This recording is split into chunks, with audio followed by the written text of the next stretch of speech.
বন্ধ করে দেন মুয়াজ্জিন সাহেব। জি ঠিক আছে ইমাম সাহেব, আমি গেটটা লাগাই দিচ্ছি। হুজুর আসসালামু আলাইকুম। ওয়ালাইকুম আসসালাম। হুজুর আজকে সকাল 6টার সময় আব্বা ইন্তেকাল করেছেন, আপনি একটু মসজিদের মাইকে এলান করে দেন। ইন্না লিল্লাহি ওয়া ইন্না ইলাইহি রাজিউন। শুনে খুবই খারাপ লাগলো ভাই। ঠিক আছে, আপনারা যান, আমি মসজিদের মাইকে এলান করে দেওয়ার ব্যবস্থা করতেছি। আচ্ছা ঠিক আছে ইমাম সাহেব, আর জানাজার বিষয়টা আমি আপনার পরে জানাবানে, ঠিক আছে?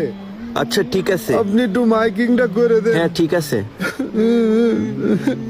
মুয়াজ্জিন সাহেব, শুনতেই তো পেলেন জাবেদ আলী চাচা ইন্তেকাল করেছেন, তাহলে আপনি মসজিদের মাইকে এলান করে দেন। ইমাম সাহেব, ওর চেনেন না আপনি? ও 1 নম্বর সুদখোর। ওর কথা আমার মুখে আনতে ঘৃণা করতেছে। আস্তাগফিরুল্লাহ, মুয়াজ্জিন সাহেব এভাবে বলতে নেই। সে যেই হোক না কেন, আমাদের কাজ তো আমাদের করতে হবে, তাই আপনি মসজিদের মাইকে এলান করে দেন। ইমাম সাহেব, আমার কোনো ইচ্ছাই নেই ওই সুদখোরের কথা মাইকিং করার। শুধু আপনি বলতেছেন বলে আমি মাইকিং করতেছি। হ্যাঁ, আপনি মাইকিংটা করেন। চাচারা তো চলে আসে বুঝলি, আর ফুফুরাও আসতেছে। আসরের আগেই চলে আসবে না, আসরের পরে তাহলে জানাজার ব্যবস্থাটা করি। এ দাঁড়া ভাই, ওইসন মাইকে কি এলান করতেছে?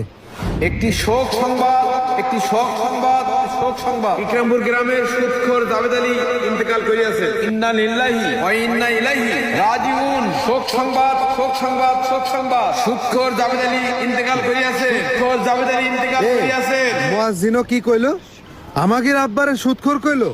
ওর এত বড় সাহস হয়ে গেছে? এ ও আমাদের বাপের ওপেনের সুৎকর কইলো? বাপের জানাজা পরে দেখতেছি, চল ওর জানাজার ব্যবস্থাটা আগে করে আসি। হ্যাঁ চল। হ্যাঁ, চল। ওর এত বড় সাহস কি করে হয়? ওই মুয়াজ্জিনের আছে খবর আছে। ওর একদিন কি আমাদের একদিন? আমাদের বাপের সুদখোর বলে?